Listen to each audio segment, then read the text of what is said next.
hello everyone, it's Christy, and today we're going to do the next process in setting up our website. We're going to be customizing a theme today, and in order to do that, we're also going to be creating a logo to brand your website. So let's get started. I have here Google opened, and what we'll do is we'll put in our domain. I'm going to actually bring in this site because this one, Creative Life Freedom, has not been modified yet. And so this is a really good example to show you because there's literally nothing but just a brand new fresh install of WordPress. So Creative Life Freedom, or whatever the domain is that you registered, you're going to put that into Google. Then you're going to hit /WP-admin, like you see here. So your domain.com, or if you register .org or .net or whatever, put your domain in, then /WP-admin and hit enter. Then it's going to bring up this box here where you can put a username or an email address. We customized your username and your email address when you were setting up your WordPress install. This is where you're going to put that information to log in. You're going to put the email, most likely the email address or the username, whatever we set up, and then you're going to put a password down. Mine has it stored in the memory of my Google account, so I don't have to retype that in, but yours will be blank when you first come to this screen. Then you're going to hit login. This is what it looks like on the back end of your website. On a fresh install, let me walk you through real quickly what is on this left side.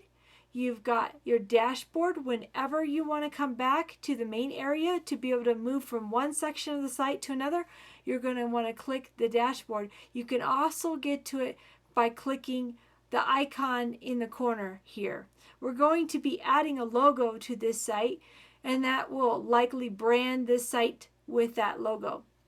Okay, over here where it says updates, as you add in what's called plugins, and those are like functionality pieces of software that will tie things together. So when you add plugins to your site, and let's say there's been an upgrade on one of the plugins, you're going to see something light up under the update section, like a number 1, number 2, depending on how many plugins have changed.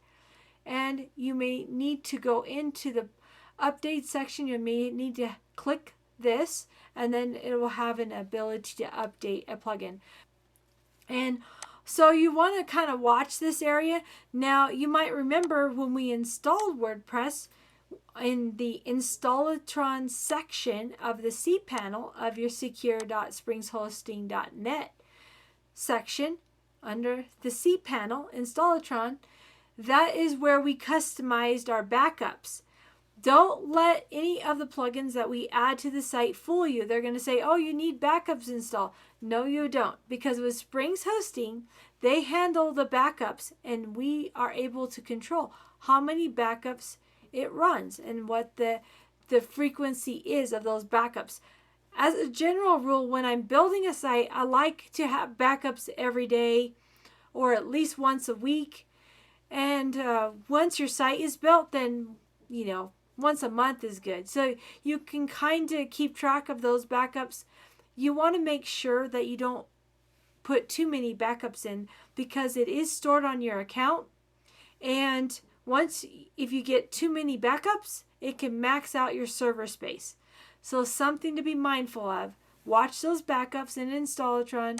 And if you need to clean them out, there's a little delete button in the upper right-hand corner where you can go in to that section of Installatron, and it'll walk you through how to delete the backups. And Springs Hosting can help you too if you forget or don't know how to do that.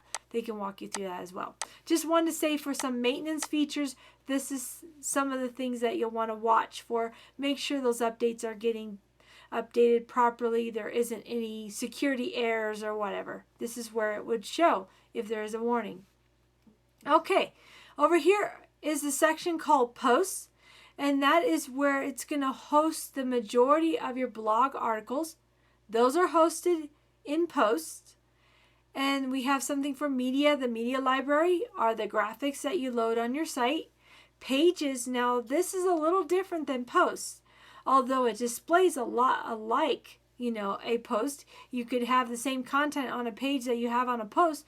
The difference is that pages are used for menus. Let me show you what this looks like. We're going to go over to Green Living Off Grid, and on my site I have these pages. If you look under the menu here on the right hand side, I have these different pages that are set up, and there's a plugin I'm going to show you that you'll want to install that will let the posts that are under the category called gardening display on this page. So all I did was I put a menu together of pages titling each of the category sections of my site. And then what I did, like this is my gardening section, I created a special code with a special plugin that automatically pops in all of my posts that are under that category in the website. So it's a pretty neat feature. All right, so that is the value of some of the plugins and how they work on the website. And I just wanted to show you how those pages are easily displayed in menus. We have the page is for menus and displays of content that are found in posts. Posts, as you can see, have categories and tags. And you can display with those plugins, particularly the category option, you can tag your posts with different categories and have them display on those menu pages as you create a page just for each category. Okay, comments. I'm going to have you put a plugin called Disable Comments that will keep the comments from being spammed all over your website. It helps to keep it clean. Now, appearance is where you're going to go to set your theme, and we're going to work in that in a little bit here.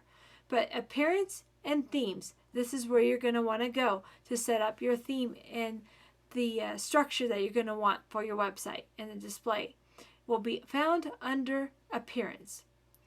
Plugins, again, are where we have those special code programs that we can install that tie our website with different features, like the post in category views that I was just showing you. Users is where you can assign different people to your website.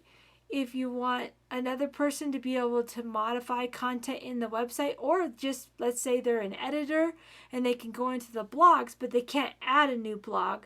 They just edit what's there. You can give different kinds of roles in this. With some of the plugins, they'll let you specify roles. But as a general rule, all the people that have access to your website will be found under the users menu right here. Limit login attempts. This is a plugin that automatically comes in now to block what's called brute force attack. That's where bots now are trying to come in and destroy your website and hack your passwords. If there are more than, I believe, 4 attempts at login, limit login attempts will block that user from being able to try to log in more than that at that one session. And it helps to block brute force attack, which became quite a problem and causing a lot of websites to get hacked. Even our mission websites had problems with that for a while there as well. So I'm glad to see that WordPress automatically installs limit login attempts now, so that you have that additional protection for your website. Okay, tools are where you're going to find all kinds of different controls for your website. And then settings. The writing setting can set how many posts you want. What's the standard format? Do you want them to automatically default to uncategorized when you write a new post if you don't set up a category for it? So these are kind of some of the features. Under settings, general settings has a bunch of controls. So as a rule, if you're looking for something like site title, This is where we're going to put things, under general settings. In fact, as we customize our website, we want to make sure that we have a good site title. Now, we also, when we installed on WordPress, we had the opportunity to specify a site title. And that's why that is already in this setting right here. But if you want to change your site title, just go to settings, under general, and you can change the site title. You can change the tagline. And here's where we can choose a site icon, and we'll probably upload something. Okay, then we're going to set site icon. That looks pretty good, but it looks really good right now. I'm going to crop the image. It may be that the image is a little too large. Let me go look. Oh, that's why.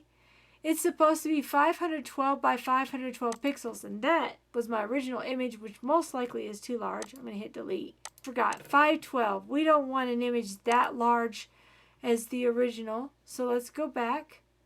Let's try resizing this. It says PNG. Let's stick with the JPEG. What does that look like? Let me go ahead and open it real quick. Yeah, that thing is... It's really small, but what I'm going to do is I'll open it with OrphanView. This is one of my tricks I'll be explaining later. But this software is great. I can just select what I want. I'm just going to cut the logo out, edit, crop, image, resize, resample. Okay, wow, now it's too small. Maybe I'm not going to do this one. But that is a neat feature to be able to use with... As you can see, it's very easy to use. OrphanView, that's a free software. Let's see what happens with this larger one. I cut it down.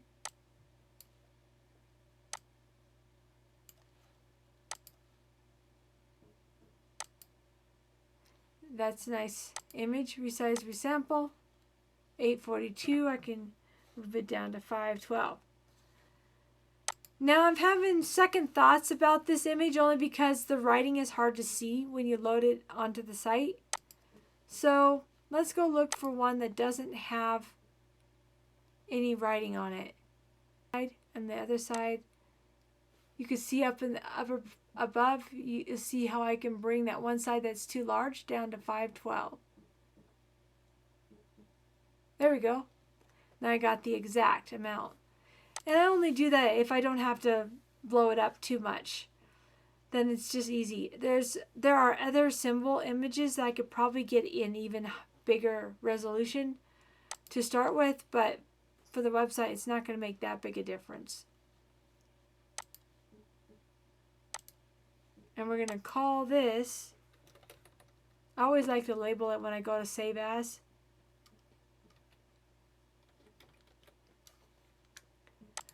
All right, now the website that I use for creating these logos is called Logo AI.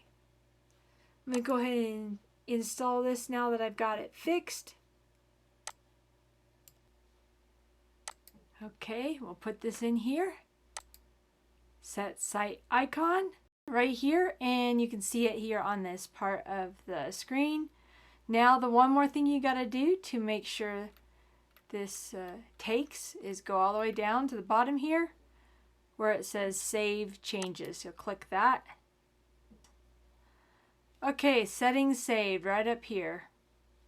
All right, now the next thing you're going to want to do after you set the general settings where you have the site title and the tagline, and make sure that's good if you hadn't set it up when you first installed WordPress, and you got your site icon right here. The next thing, and this should all be already in here, the WordPress address and site address, because when you set WordPress up, this was all set up. Administrative email right there.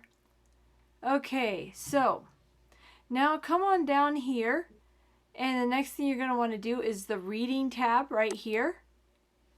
And this is where you're going to decide what you're going to feature on your home page. And you have a couple of options. You have your latest posts. So if it was like a news channel and you want to feature the latest thing that you blogged about, you could have it display your latest posts, or you can create a page with a list of the latest posts. So maybe the last 10 posts, that would be a post page, and you would select that. Now the reason that this is not letting me select anything is this is a brand new site and I have not set everything up in it at all. This is likely what you will see when you first get your site. You don't have a lot of plugins here.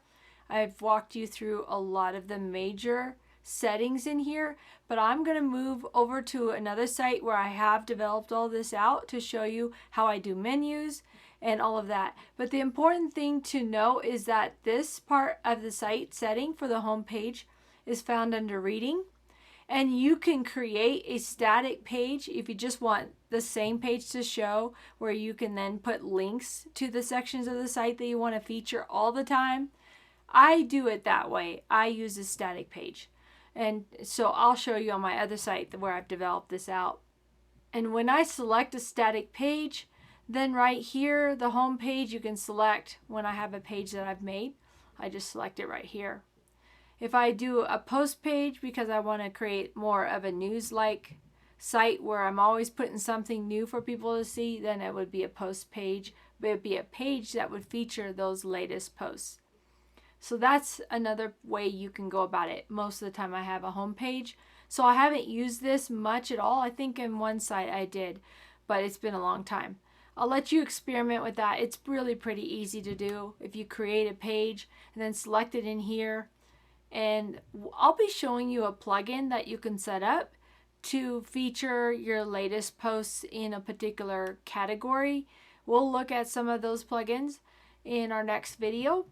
But it might be that you'll have to set a page up with that plugin's shortcode, or it might be, and I think the one WordPress site I did this on might have just had me select a blank page and then it chose the latest post. I'm not real sure.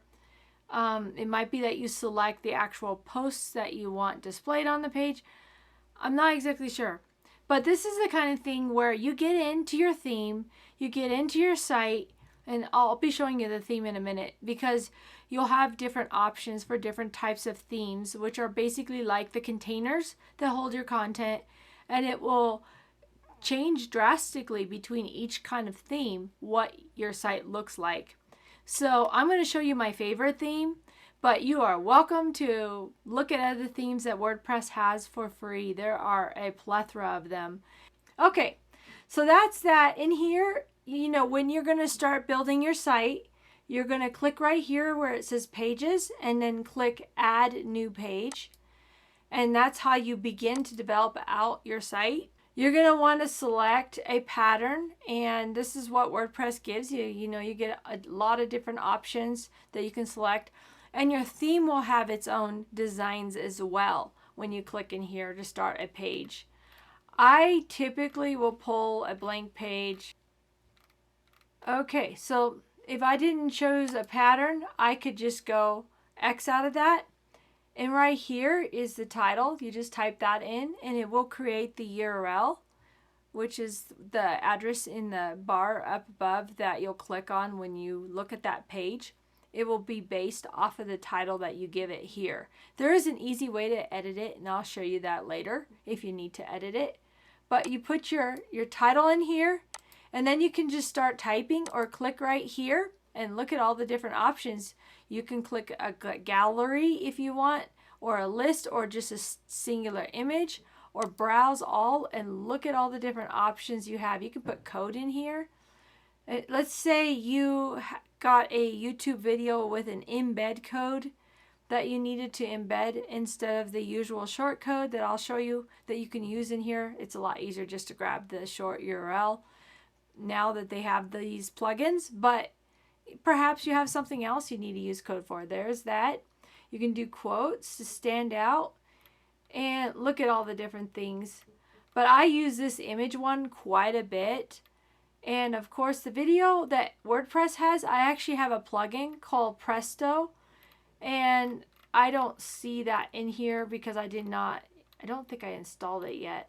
It would be, oh, I did. I installed the Presto player. This will actually compress your video from YouTube and make it play quicker. In fact, we'll just for fun, I'll show you here. You're going to select YouTube when you go to put it in here, and that's what you're going to do to put the regular URL in, and it will compress the video so that it loads quicker on your page. And if you decide, oh, I don't like that, just click the 3 dots, and there's a little delete right here. So very easy. Just anytime you want to add something, just click that. You can add multiple things. A paragraph, a heading. That's how you get this big title. So that's the basics of creating a page. And I want to show you where you're going to set up the blog posts, the categories, and all of that. So you're going to be posting everything in posts. I put these 3 posts together. And to set up categories, you just click right down here on the categories, and you're going to name your categories. I'm just going to call one of the categories that. Yes, we'll call it a parent category, so let's leave that. Add new category. I'm going to come up with more theme-specific content that can fit in different categories. I haven't decided how to lay it out because I haven't quite decided what all I'm putting in here. But just for the sake of this video, I want to show you this. Best Instagram marketing strategies for small business. See this little quick edit? If I do that, I can change the name. Best Instagram marketing. I'm going to make the URL shorter, just because I think it's going to look better in the menu that way. Well, not that this is a menu because it's a post, but in the list of posts, have shorter can be better. Having it shorter can be better because you can see the full title easily.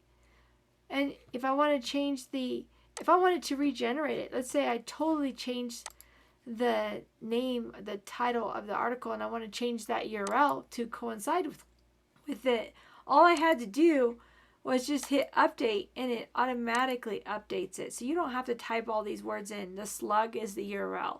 You don't have to type that in. You can just modify it up here, clear it out so it's totally empty down below, and then hit update.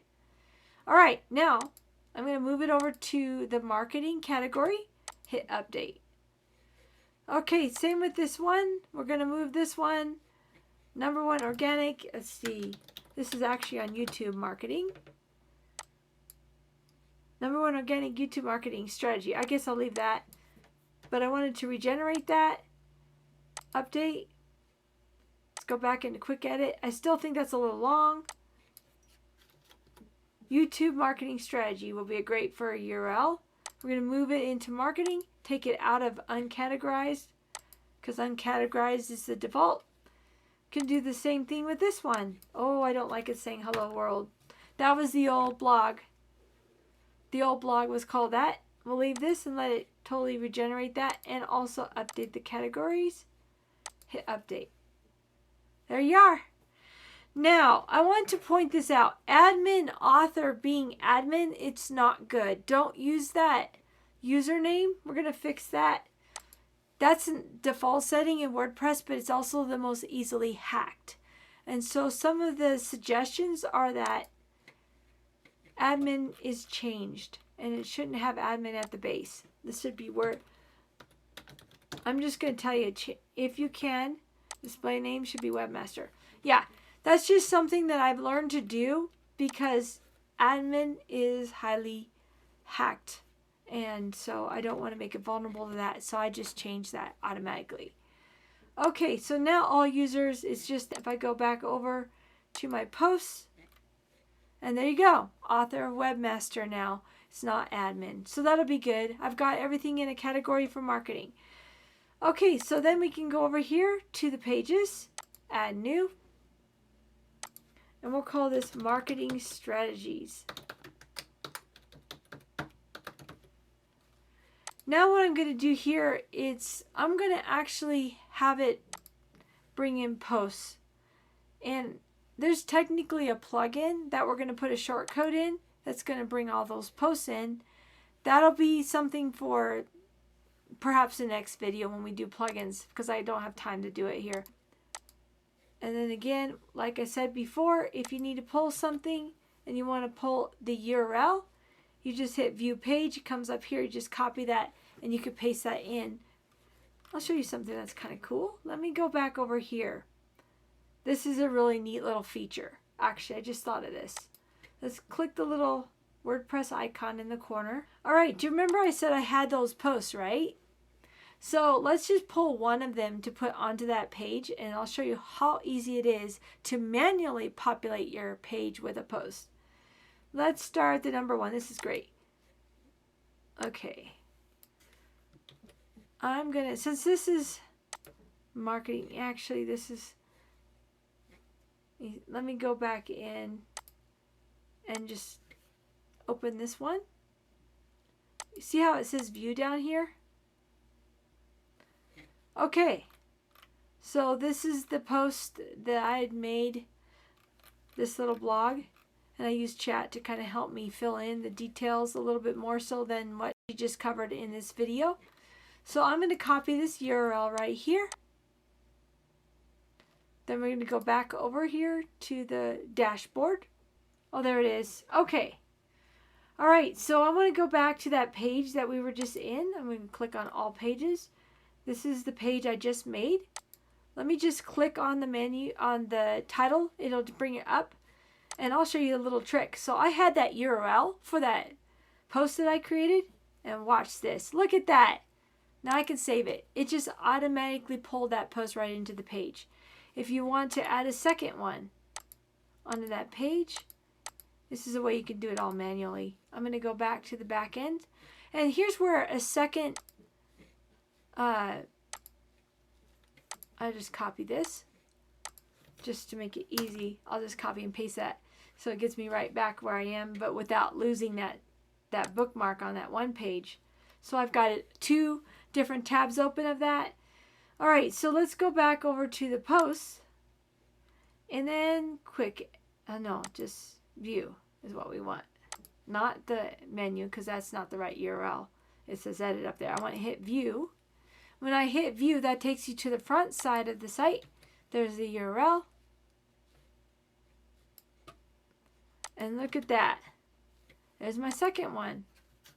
So I can add them in that way manually. And that's a good way to go until you get plugins that are able to populate the content dynamically. You can just manually add them. Or if you want them in a certain order, manually add it.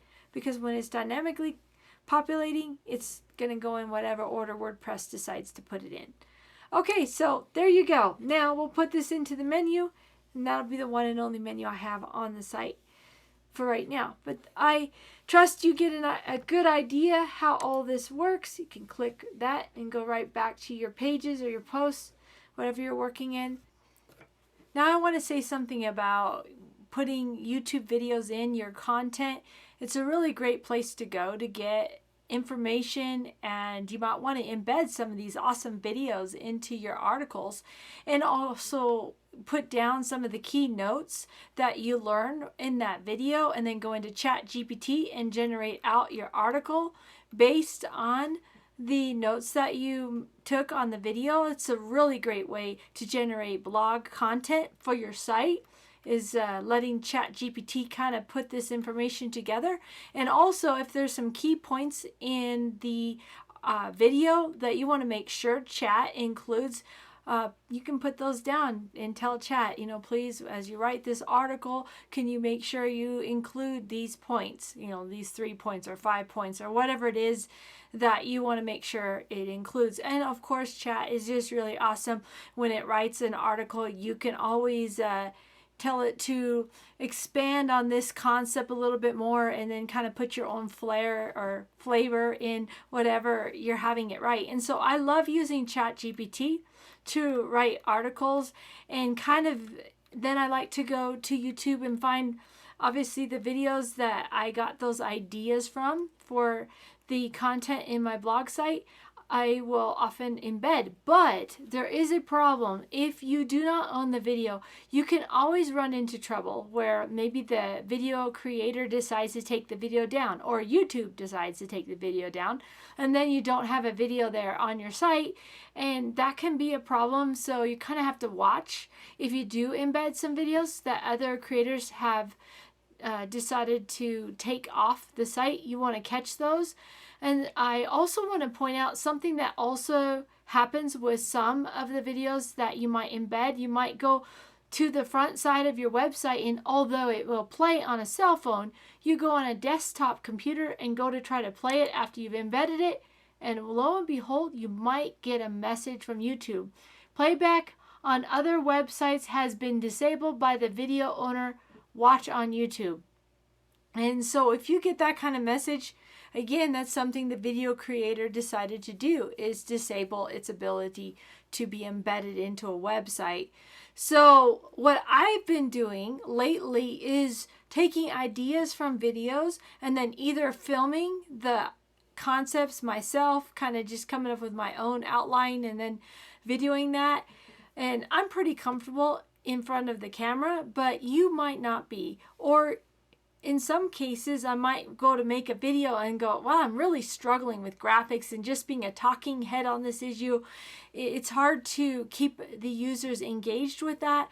And if I'm struggling with getting good graphics for that, there are some options. Obviously, you can go to Video Blocks and get a subscription for videos, or Artlist.io also has a video aspect, and that's a royalty-free music. You can buy subscriptions to the video aspects that Artlist also offers. And there are those options for getting additional video content for your videos.